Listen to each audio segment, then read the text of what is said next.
astronauts trying to cheat and look out there. I think I see my crater. Oh, baby. I'm not sure. Coming through 7. So that's P64. P64.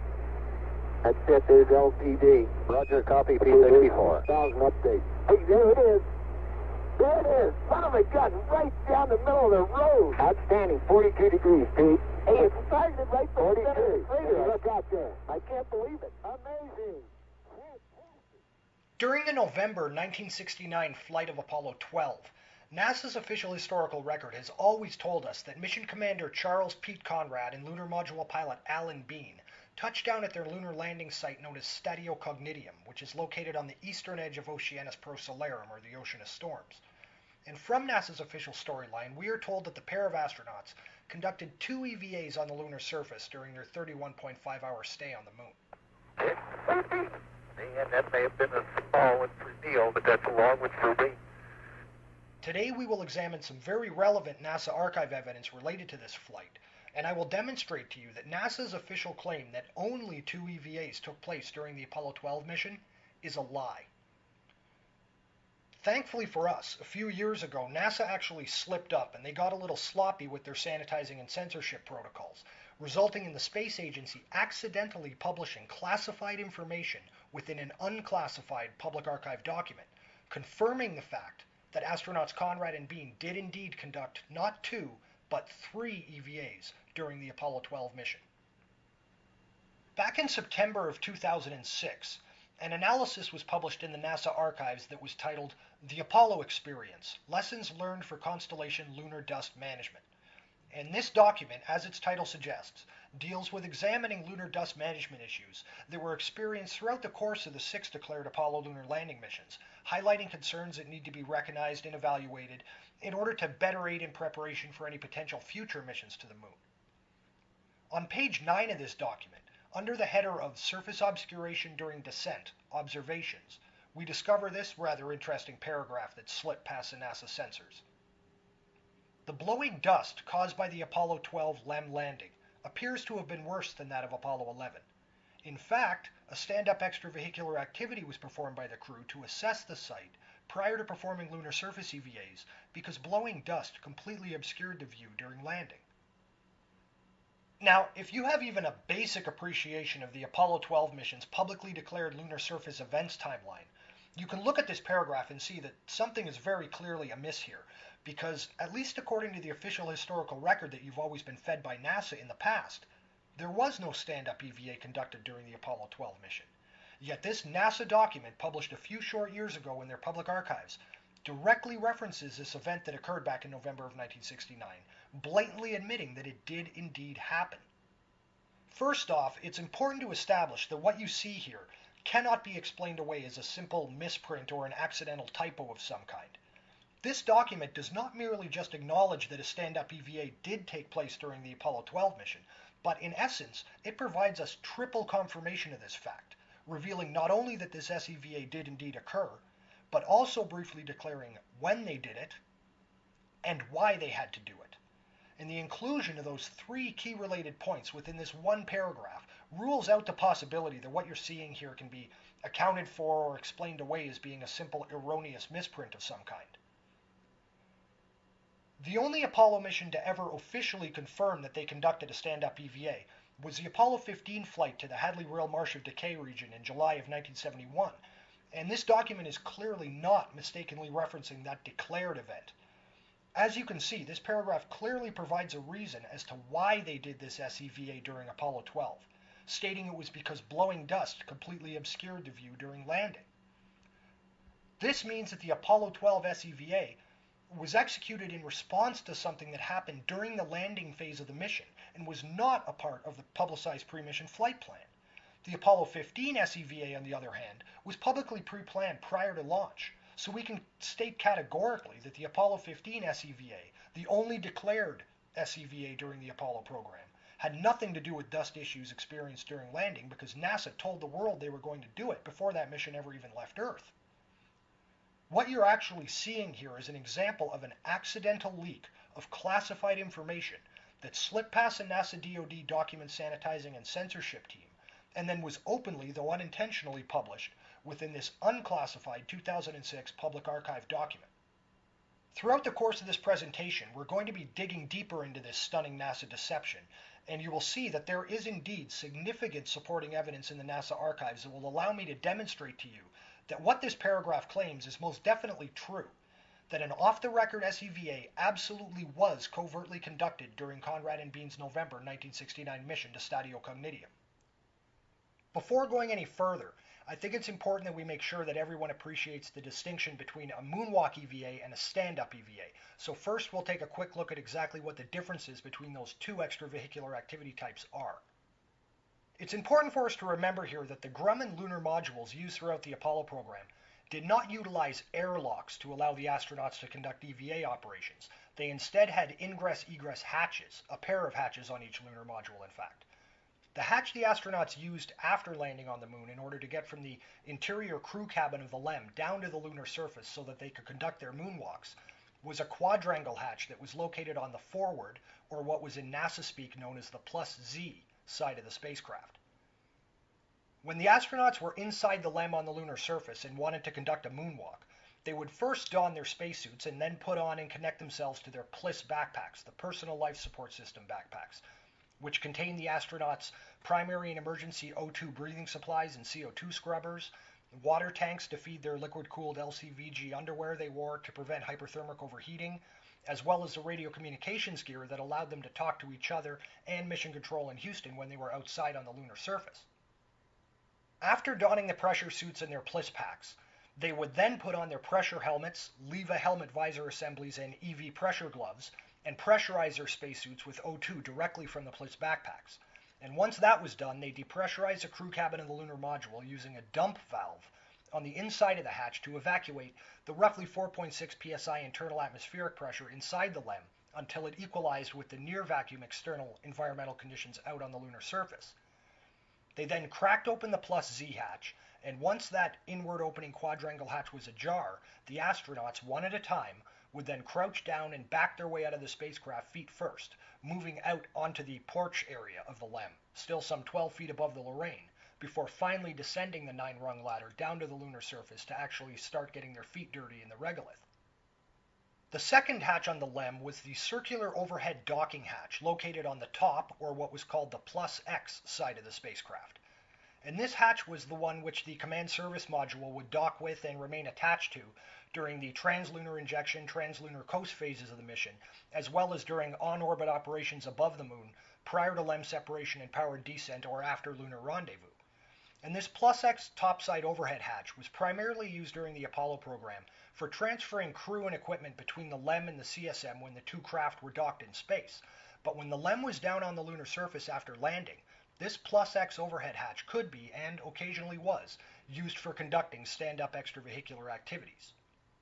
Prior to conducting an SEVA like Conrad and Bean did covertly during Apollo 12, the two astronauts would be first geared up in their spacesuits as if they were conducting a moonwalk, but they did not need to take time donning and then connecting themselves to their bulky PLIS life support backpacks.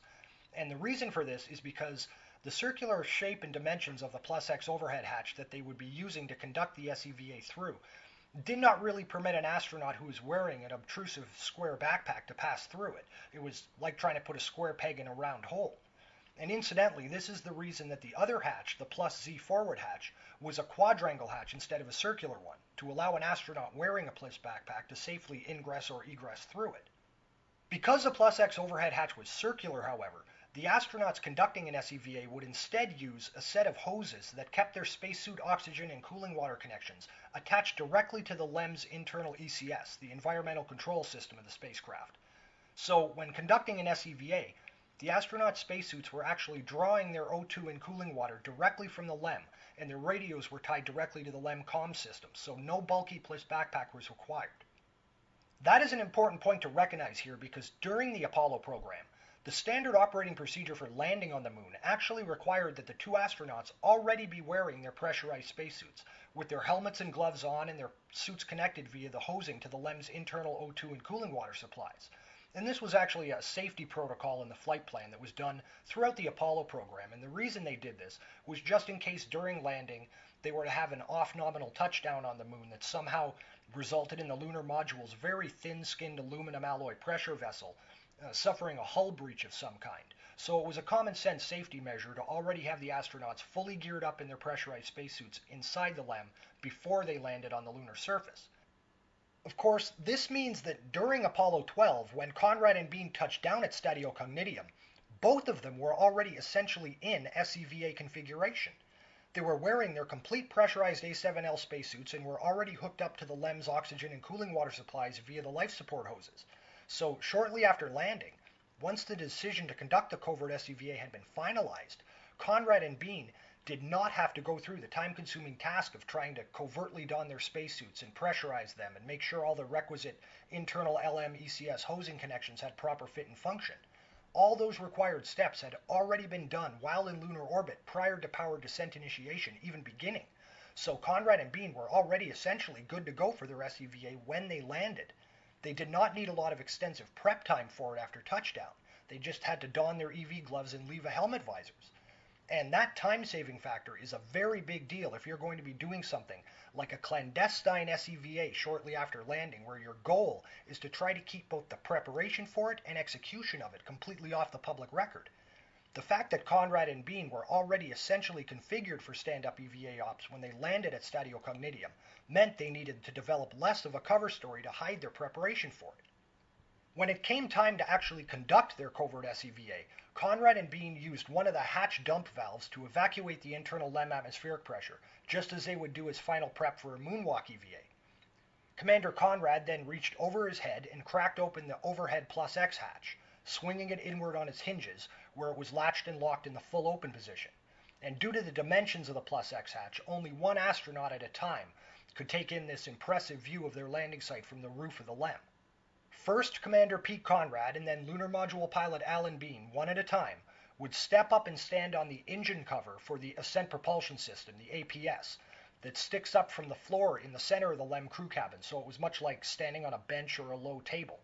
And this allowed them to gain enough height to poke their upper body out through the plus X overhead hatch and let them take in the full 360-degree panoramic vista from the roof of their spacecraft over 7 meters above the Lorraine. This excellent high-ground viewpoint atop the LEM allowed Conrad and Bean to take in the lay of the land and have a good look around at the Statio Cognitium site, getting their bearings and allowing them to identify their exact touchdown location, and of course take plenty of photographs with the Hasselblad 70mm HDC camera as well. And those film magazines, because they were exposed during a covert, off-the-record SCVA, were never publicly declared or cataloged after the mission, so the public has been denied that Apollo 12 SCVA imagery, and it remains classified top secret to this day. After both Conrad and Bean had finished their SCVA tasks atop the LEM, they then descended back into the crew cabin, closed and latched the plus X overhead hatch, and then commanded the LEM's ECS to repressurize the spacecraft, effectively completing their first and entirely off-the-record journey outside the pressurized security of their lunar module. So we can go back to that 2006 Lunar Dust Management document where NASA accidentally admits to one taking place during Apollo 12, and we can now examine and verify the accuracy of the very clearly stated claim that the reason this SCVA was conducted was because blowing dust completely obscured the view during landing. And verifying this point is important because it further demonstrates that everything this paragraph claims is accurate and does indeed fit the available historical record evidence of the Apollo 12 mission.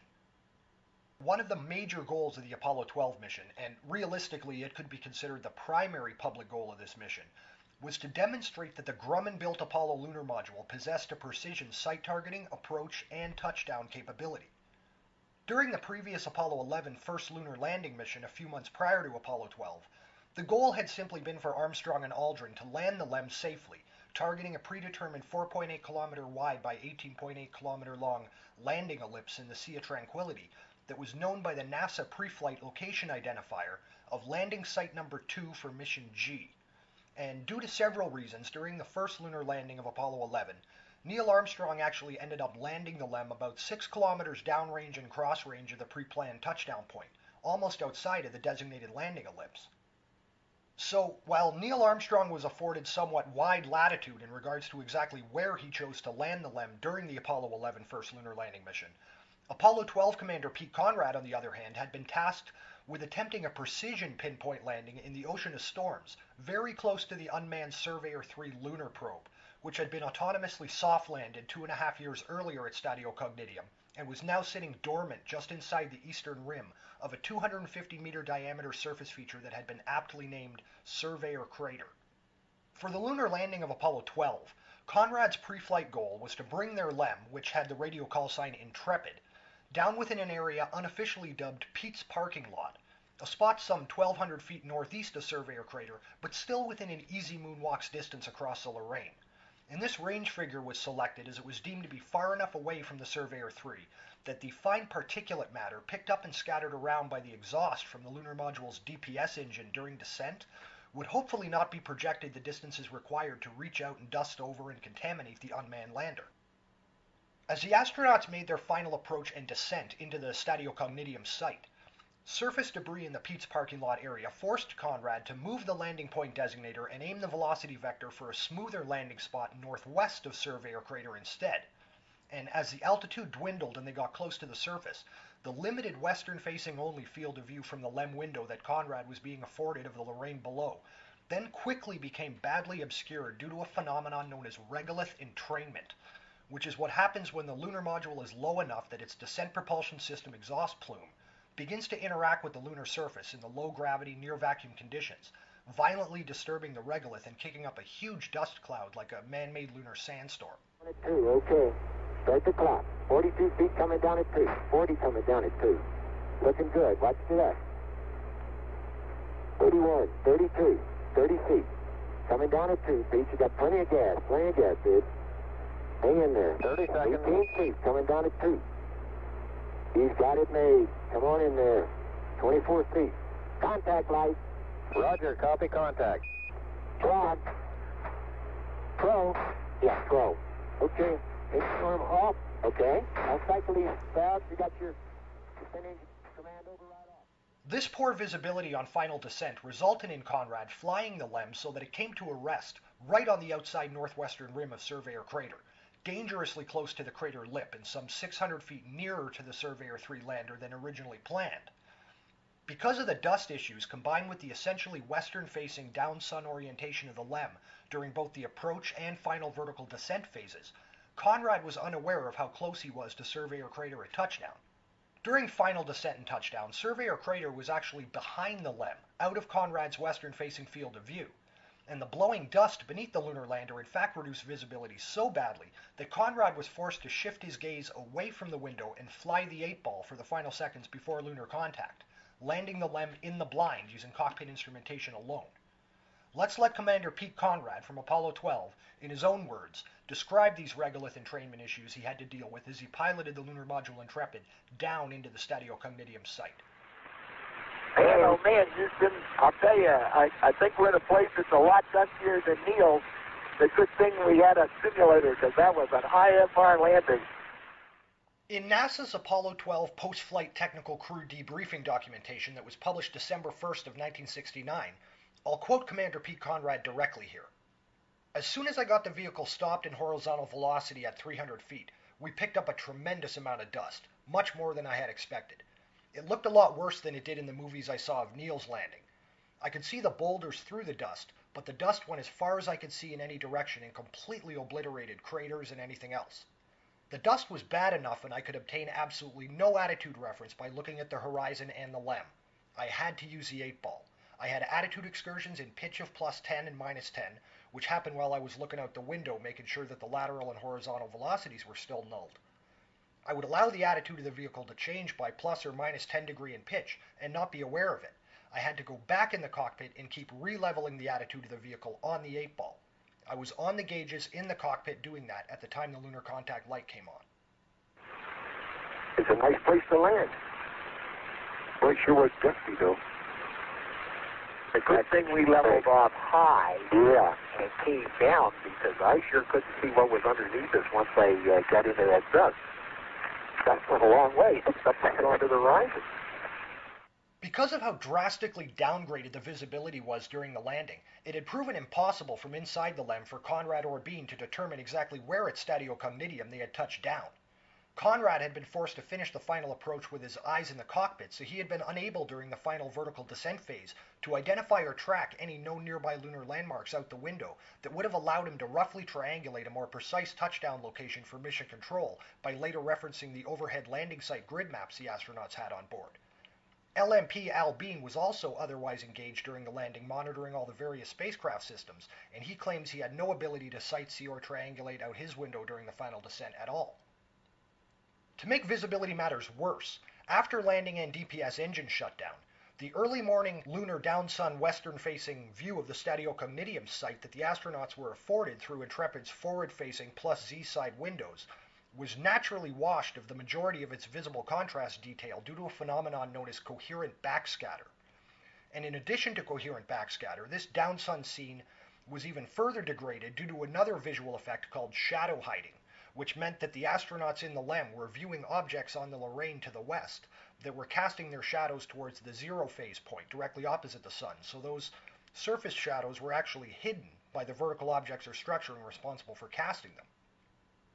What all this meant was that the west-facing view from the LEM windows after touchdown did not offer much in the way of positive, discernible, or identifiable visual clues to help Conrad and Bean pinpoint exactly where they had landed. Commander Conrad thought correctly that he had overshot Surveyor Crater on its north side to avoid the boulders in Pete's parking lot, and then came to his left or south slightly before landing, but Conrad later claimed he had no idea he had touched down as close to the rim of Surveyor Crater as he did. And unfortunately, Surveyor Crater, with the Surveyor 3 spacecraft on its eastern interior rim, was behind the LEM to the southeast and was totally hidden from the spacecraft window's limited field of view after landing. Now, there was one way for Conrad and Bean to best determine where they were after touchdown, and that was to conduct a stand-up EVA, which is precisely what they did covertly shortly after landing. Getting this high ground view from atop the LEM could prove invaluable for any manned landing on the moon, particularly in the case of Apollo 12, when we know the commander had to deal with visibility issues caused by dust that precluded him from getting a decent mental snapshot of the area from altitude as he made the final vertical descent. There are several reasons why it was very important that their precise landing point was identified prior to Conrad and Bean conducting their first moonwalk out on the lunar surface, and one of those reasons is that the pre-flight orbital recon cameras and radar systems whose datasets were analyzed and used to build the pre-flight topographical imagery and models of the landing site for simulation and training and other purposes before each Apollo mission suffered from an obvious limiting factor. That imagery was only as accurate as the maximum resolution of those remote sensing platforms that were used to gather the data. And because of that, getting an elevated perspective of the surrounding Lorraine from the highest point you could get to after landing, the roof of their lunar module Intrepid, could be absolutely vital to not only determining the exact location of the landing site on the grid map, but just as importantly, it could also be very helpful to the astronauts in detecting any other objects or areas of interest in the immediate surrounding area that, due to the undulating characteristics of the Lorraine, might otherwise be hidden from view to an astronaut's eye and may be missed entirely while he's out walking on the grounds level plains of regolith. These visual line-of-sight considerations, in fact, had a great deal to do with the reason why NASA publicly planned for and conducted a declared stand-up EVA during the Apollo 15 mission to Hadley Rill a year and a half after Apollo 12's covert stand-up EVA was carried out, because they knew that the unique perspective from over 7 meters up on the roof of the LEM would let the astronauts acquire that much sought-after elevated 360-degree view of the surrounding scene, so that they could not only pinpoint their exact touchdown location, but also get a fantastic initial look around at any areas of interest they may wish to visit during their upcoming moonwalk EVAs. During the Apollo 12 mission in particular, another very important reason that Mission Control needed to know exactly where Conrad and Bean had landed prior to conducting their first moonwalk had to do with astronaut safety. You have to keep in mind that Apollo 12 was only the second declared lunar landing ever, and it was going to be the first Apollo mission that would feature an actual moonwalk traverse away from the safety of the lunar module. A few months before Apollo 12, back during their single Apollo 11 moonwalk, the official historical record indicates that Neil Armstrong and Buzz Aldrin never ventured more than 70 meters or so from the security of their LEM lifeboat, always staying in the immediate vicinity of the lander. To illustrate this, here's a graphic showing the footpath movement of Armstrong and Aldrin during their Apollo 11 moonwalk, overlaid against an international football pitch, a 105 by 68 meter rectangle for scale and distance comparison. In contrast, Conrad and Bean were going to conduct not one, but two moonwalks during their 31.5-hour stay at Stadio Cognidium. And during the second excursion on day 2, they were going to venture over half a kilometer from their lunar module Intrepid. Experience from Apollo 11 and from previous unmanned lunar lander imagery datasets like those transmitted back to Earth by Surveyor 3 had already demonstrated that once down on the Lorraine, identifying lunar landmarks and calculating distances to unknown size objects could be exceedingly difficult for an astronaut to do with any degree of accuracy. When we first landed, I really thought that crater was like 1,000 feet away, but it's obviously a whale of a lot further than that away. But it looks like it's right next to us. You know how far away it is from us, and how difficult it is to judge distance. Having a firm grasp of exactly where they touched down allowed the astronauts and mission control to reference the high-resolution nadir view grid maps they had on board, and depending on just where they calculated that the LEM had actually landed, adjust their scientific selenologic traverse and experiment deployment location plans accordingly. For each Apollo lunar landing mission, there were in fact multiple pre-flight contingency traverse plans drawn up, just in case the LEM landed off target, ensuring that if the astronauts could identify exactly where they had touched down, they would still be able to determine their relationship to other areas of interest around the landing site, so that every traverse to a different location during the EVAs would still salvage a decent scientific return and produce profitable selenologic samples and photographic data. Because the Apollo 12 moonwalks were touted as featuring the very first traverses ever conducted on the moon, and because NASA only had the very brief and overtly cautious experience from the Apollo 11 crew to go on at that point, Mission Control wanted to be certain they knew exactly where Conrad and Bean were at all times. And because any visual triangulation attempts during the final approach and landing had been thwarted by regolith entrainment dust issues, the only way they could determine that vital location data prior to their first moonwalk was for the two astronauts to conduct an SEVA. Remember that NASA, at that stage of the Apollo program, were still uncertain how effectively or efficiently the astronauts would be able to move around in the lunar environment, and the space agency was uncertain as to how tired the astronauts may get or just how much water their Bliss backpacks would require to cool their A7L spacesuits during a walking traverse. One technical consideration that definitely came into play here is the fact that the Apollo-era Bliss backpacks in the RCU spacesuit monitoring system had no measurement or display capability to determine and show exactly how much cooling water had been expended or how much was remaining in the Bliss tanks. As complex as the Bliss life support backpacks were, the truth is that throughout the 6 Apollo lunar landing missions, the only way to determine that vital cooling data was for the astronauts to actually weigh their Bliss packs on a scale before and after the EVA to calculate the exact water weight loss that had occurred. Another technical consideration that further justified Conrad and Bean's SEVA had to do with determining the line-of-sight radio limitations of the astronauts' communication and telemetry systems while they were out on the lunar surface. Because our moon lacks an appreciable ionosphere to bounce radio signals off of, that meant that Conrad and Bean's communications radios in their Bliss backpacks needed to essentially remain within direct line of sight of the receiving antenna on top of the lunar module. During Apollo 12, when Conrad and Bean were conducting their moonwalks, their radio traffic with Mission Control was actually being relayed up and down through the LEM communication system.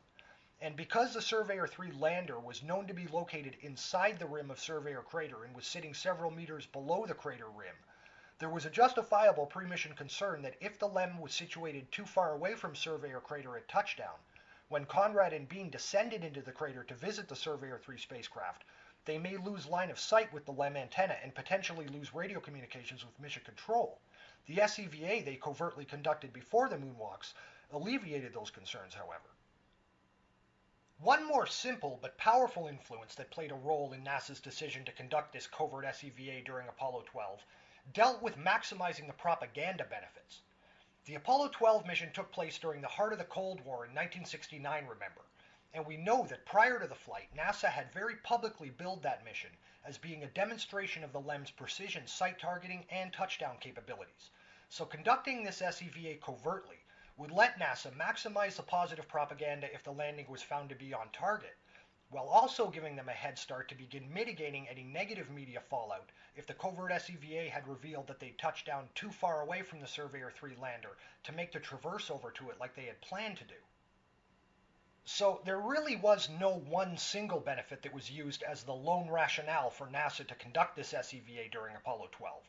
There were in fact a whole host of technical, scientific, safety, and propaganda benefits that when added together easily established the justification for doing it.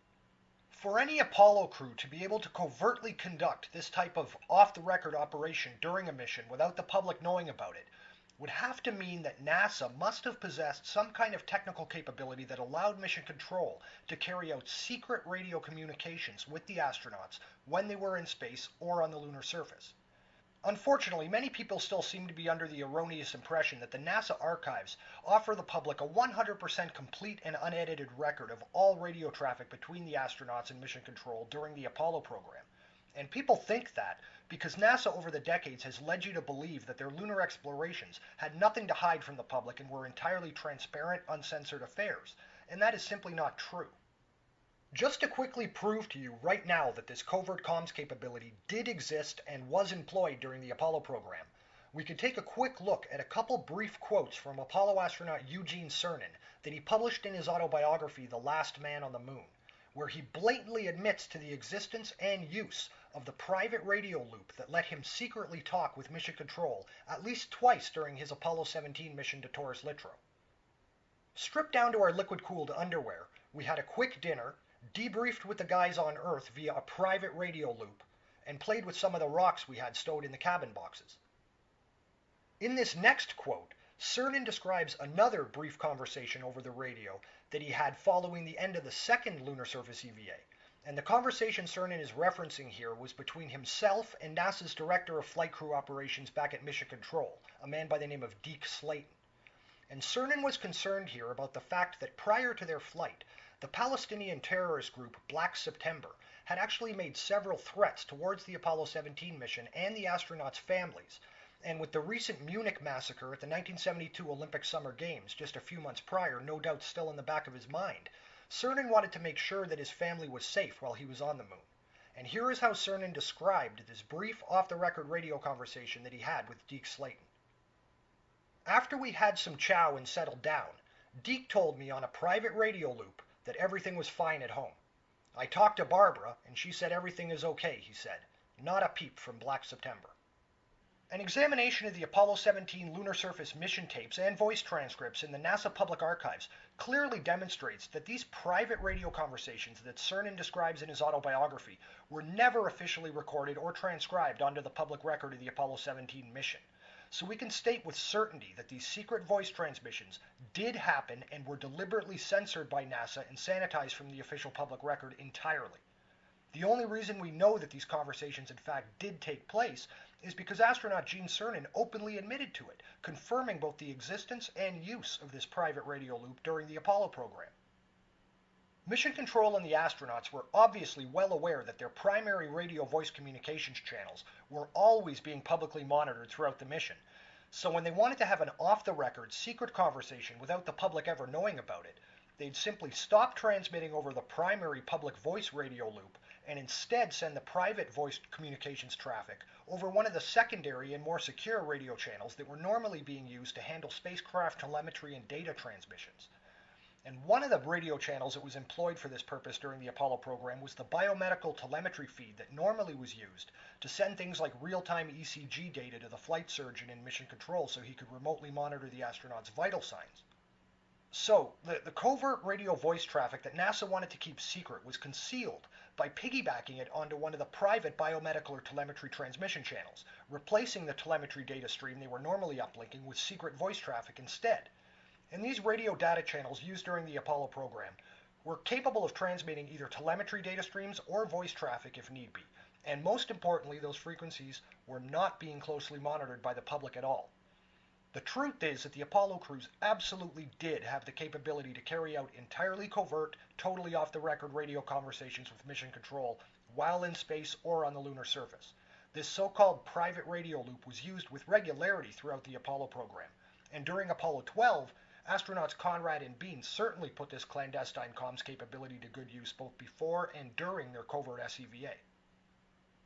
The official timeline for Apollo 12 tells us that Conrad and Bean touchdown at Stadio Cognitium on November 19th, 1969, exactly 110 hours, 32 minutes, and 35 seconds after liftoff.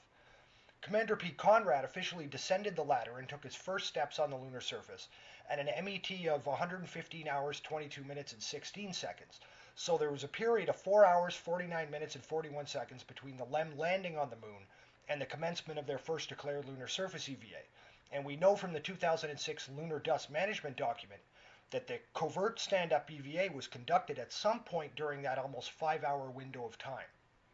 Because of the fact this SEVA was being kept off the public record, it was not going to be a long and drawn-out affair. The actual SEVA itself would take less than 20 minutes to carry out, just enough time for Conrad and Bean to get a quick look around from the roof of the LEM so they could determine their exact touchdown location, as well as no doubt shooting some classified photo panoramics of the scene with one of the 70mm Hasselblad still cameras they had on board. One of the early declared steps in the post-landing checklist after touchdown on the moon was for Conrad and Bean to program the LEM's computer by doing what was called a P-57 platform alignment, which involved calculating gravity and star alignments by having the astronauts take several star sightings through the Alignment Optical Telescope, the AOT, in the LEM, and then transferring that 3-axis unit vector location data to the computer. I believe that the initial cover story that would allow Conrad and Bean to begin covert preparations for the SEVA began to be implemented around 37 minutes after landing.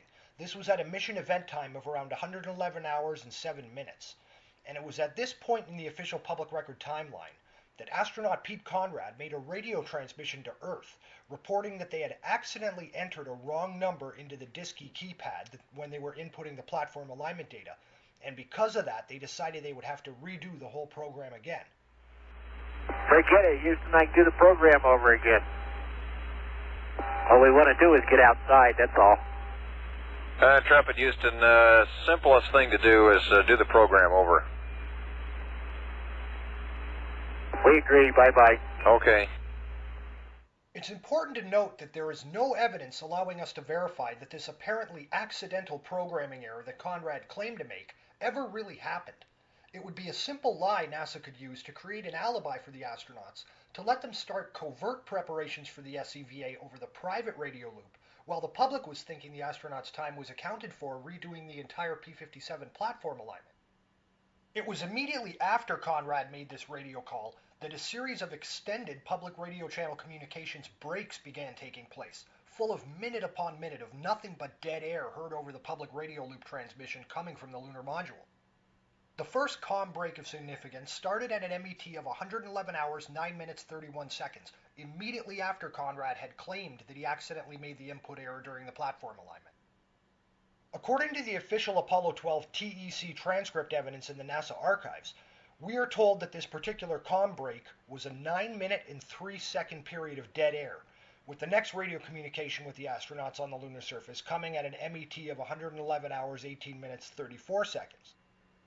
If we go to the actual mission audio recordings from the Apollo 12 mission that are available in NASA's Apollo Lunar Surface Journal online archives, and not only listen to this particular dead air period, but actually time it on a stopwatch, you will not find a 9-minute and 3-second period of dead air like the transcript evidence suggests you should. The stopwatch tells us that the period of time in the actual archive audio file where there is no communications between the LEM and mission control is 12 minutes and 38 seconds. That's 3 minutes and 35 seconds longer than what the official mission transcript claims this comm break should be. The reason for this discrepancy here is because this Apollo archive audio evidence has been edited and spliced, as well as sanitized and censored, so that today the public do not always get to hear a complete and 100% accurate audio representation of what was really going on during the Apollo lunar explorations. Shortly after this comm break, there were 2 more dead air periods totaling over 8.5 minutes, and all this led up to when the covert SEVA was actually conducted, beginning at an MET of 111 hours, 39 minutes, 57 seconds. At the time the covert SEVA was beginning, Conrad and Bean had already been on the moon inside Intrepid for almost an hour and 10 minutes, yet they had still not provided, at least not over the public radio loop, a proper visual description of Stadio Cognitium by looking out the forward-facing windows on the LEM and reporting what they saw to mission control. It's been 67 minutes and 22 seconds since they landed, but Conrad and Bean have yet to publicly describe what their landing site looks like from up close. It's also worth noting that in the time between the LEM landing on the moon and the beginning of their covert SCVA over an hour later, there is nothing in the official mission transcript evidence to suggest that Conrad and Bean had taken their pressure gloves or pressure helmets off. They are still in their pressurized spacesuits and are still directly connected to the LEM's environmental control system via the life support hosing. And the only reason for that is because they needed to stay in that suit configuration in order to conduct the covert SCVA. Just prior to the covert SCVA commencing, the following exchange over the public radio loop took place between Capcom Jerry Carr and Apollo 12 Commander Pete Conrad, with Carr telling Conrad that they had apparently finally finished the platform alignment. Intrepid Houston, the computer's yours. Roger. You have a new RLS and state vector. Thank you. Immediately after Conrad says the words "thank you," this is followed by an extended and rather bizarre dead air period of 18 minutes and 45 seconds, where there is absolutely nothing heard from the two astronauts on the lunar surface over the public radio loop. You can confirm this in the official Apollo 12 mission audio file in the NASA archives, a waveform analysis of which we're looking at right now. The area you see highlighted in blue here is covering the full dead air period. This is where Conrad and Bean were actually conducting the covert stand-up EVA. And just to clarify, the waveform spikes that you see occurring within this time frame, highlighted in yellow here, are not due to communications from the lunar surface. Those waveforms are denoting radio voice traffic between Mission Control and the third astronaut, Command Module pilot Dick Gordon, who you will remember was actually on orbit above the moon in the Command Service Module, call sign Yankee Clipper, while Conrad and Bean were down on the lunar surface. Yankee Clipper Houston, the CMC's yours. Thank you. How are things going on the surface? They're doing great, Dick. The area here you see highlighted in red is not due to any voice traffic, but rather is comprised of nothing but bursts of static coming in over the public radio loop for several seconds.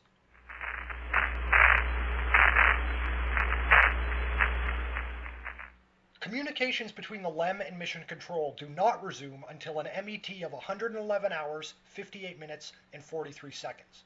And it's worth noting that while the official mission transcript evidence claims that this extended communications break is 18 minutes and 45 seconds in duration, if we take a stopwatch to the official mission audio file, it actually reveals this dead air period to be a little longer than that. It's in fact 18 minutes and 51 seconds long.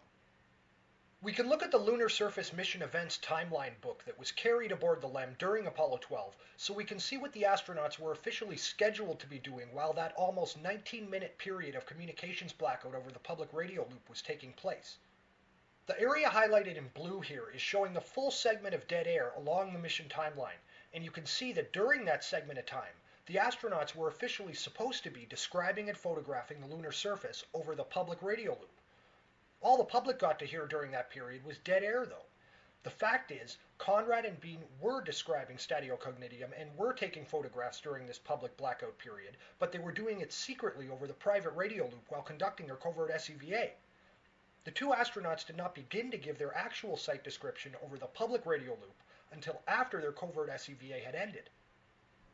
So during this 18-minute and 51-second window of dead air time, astronauts Conrad and Bean were actually covertly conducting their stand-up EVA, using the private radio loop to communicate with Houston, while the public heard absolutely nothing at all from the lunar surface. When communications with Intrepid resumes after this nearly 19-minute period, we hear the voice of a new Capcom in Houston, who during the break had taken over from Capcom Jerry Carr. And this new Capcom was a man by the name of Dr. Edward Gibson, who interestingly had been officially designated as the EVA Capcom for Apollo 12.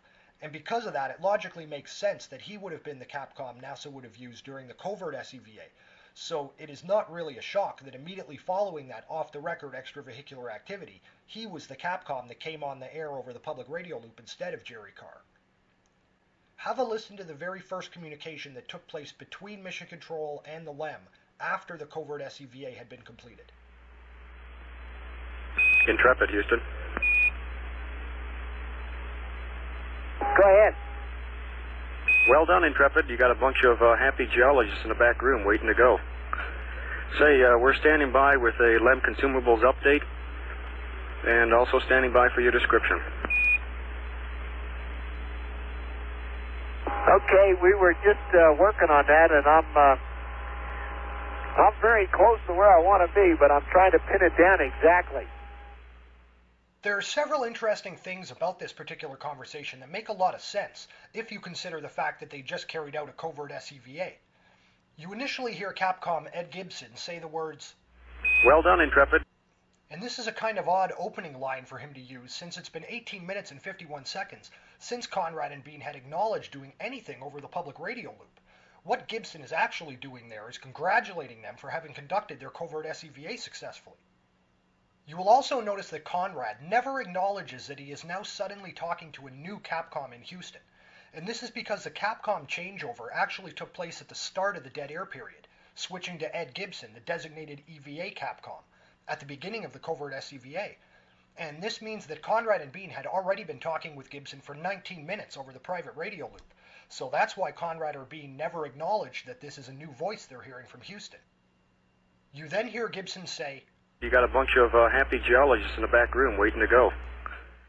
Those happy geologists that Gibson is referencing here are the NASA astrogeology team in Houston, guys like Ray Batson and Gordon Swan, who at the time were in the Apollo SSR, the Science Support Room in Building 30 at Mission Control.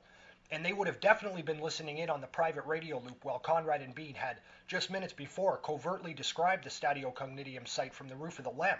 So this geology back room was justifiably excited by the covert descriptions they just heard. On a related note, here is a quote from Apollo 15 Commander Dave Scott, who we know conducted a declared stand-up EVA during his July 1971 mission to Hadley Rill. And this is how Scott responded when he was asked about whether the 360-degree view from the roof of the spacecraft was significantly better than the view through the western-facing +Z forward windows inside the LEM. And I'll quote Scott directly here. "Oh yeah, oh without a doubt. The windows are very restrictive. And the SCVA, boy, that was a rush. To be able to stand there and just look at all that stuff, I mean, that was just a mind blower to be able to just stand up there and gaze around and report what you saw, knowing full well that the Lee Silvers and the Gordon Swans and the guys in the back room are listening to every word." The next thing that Capcom Ed Gibson says over the radio during his initial exchange with the LEM is also rather telling. "Say, we're standing by with a LEM consumables update." The LEM consumables that Gibson is specifically referencing here are the oxygen reserves in the lunar module O2 tanks. Now, importantly, Conrad and Bean never reported the LEM oxygen tank reserve levels to Houston after landing at Statio Cognitium before their covert SCVA. LMP Al Bean's only comment about the O2 level after landing was that it was, quote, good. And then extendables look good on 2H2O. And because they had to depressurize the LEM immediately before the covert SCVA and then repressurize it immediately after using oxygen from those onboard tanks, that repress would have depleted the O2 consumables levels aboard the spacecraft a little bit. So Houston required those levels to be immediately updated after the SCVA, which is precisely what happened. The Capcom then mentions that Mission Control is now standing by for Conrad and Bean to finally provide a verbal description of the Statio Cognitium landing site. "And also standing by for your description." Keep in mind, Conrad and Bean have been on the moon now for over an hour and 26 minutes, yet they have still not given an initial description of their landing site to Houston, at least not over the public radio loop so the world could hear it.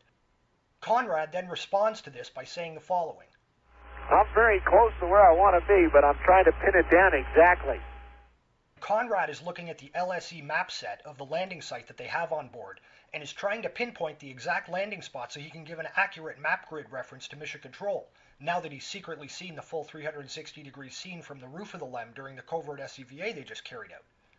3 minutes later, Conrad actually does provide a very accurate LSE grid reference to Mission Control, pinpointing where they actually touched down, something he was not able to do before the covert SCVA was carried out. When the two astronauts were later providing their verbal descriptions of the landing site to Mission Control over the public radio loop, they tried to keep those descriptions censored to make sure that they only referenced things that they could see from the limited field of view that they had out the +Z side windows inside the LEM, which was the only view they were officially supposed to have had of the site at that point. But when LMP Al Bean was describing his visual impressions, he seems to twice reference the fact that he's already seen the site in all directions. You can see quite far in all directions. Rocky rim craters, they're visible in almost every direction. We know that this stand-up EVA had not been a part of the publicized pre-mission flight plan, so the fact was it was simply not a part of the Apollo 12 public script.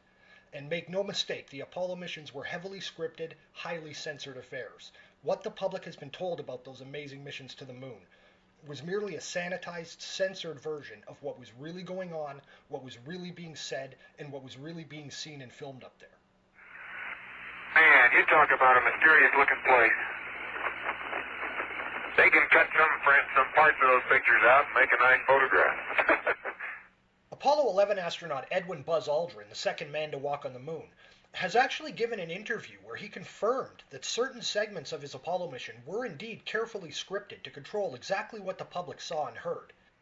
Back in 2003, Aldrin was interviewed for Neil Armstrong's only authorized biography, and during that interview, he was asked about whether some of the live television transmissions that were made from the CSM during the flight really were improvised and unscripted. And in response, Aldrin first admits that NASA, quote, went to great lengths, unquote, to make sure that they appeared unscripted. And he then goes on to say the following, and I'll quote Aldrin directly here.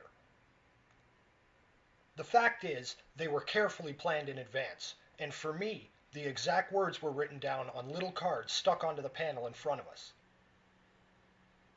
During the Apollo program, the moonwalking astronauts wore a small booklet that was attached to the wrist of their spacesuit, designed to serve as a quick reference timeline and scheduled lunar surface operations checklist. And here are the last 2 pages from Apollo 12 Commander Pete Conrad's actual flown EVA wrist cuff checklist that he wore during his 2 moonwalks. This pair of pages, obviously written before the mission and easily accessible to him while on the lunar surface, were clearly meant to provide Conrad with pre-scripted, already sanitized geologic or selenologic phrasing suggestions, reminding him to keep any descriptions he gives over the public radio loop censored so they focus on geologic aspects only. And there is no other reason for Conrad to have sanitized script notes describing his landing site in his checklist during these moonwalks. So there were indeed sanitizing methods or pre-planned scripting that was going on during the Apollo program to help control exactly what the public saw and heard. And this kind of censorship during those lunar missions happened a lot more than most people are aware. We're just scratching the surface of that subject here. It's very important for the public to be aware that NASA absolutely had national security obligations during the Apollo program that they were legally forced to adhere to. The Space Agency adopted a very broad interpretation of Presidential Executive Order 10501 during the Apollo program, meaning that during those lunar explorations, NASA could be and was legally forced to conceal from the public certain things about those missions in what had been determined by a very select group of insiders to be in the best interest of global security and stability.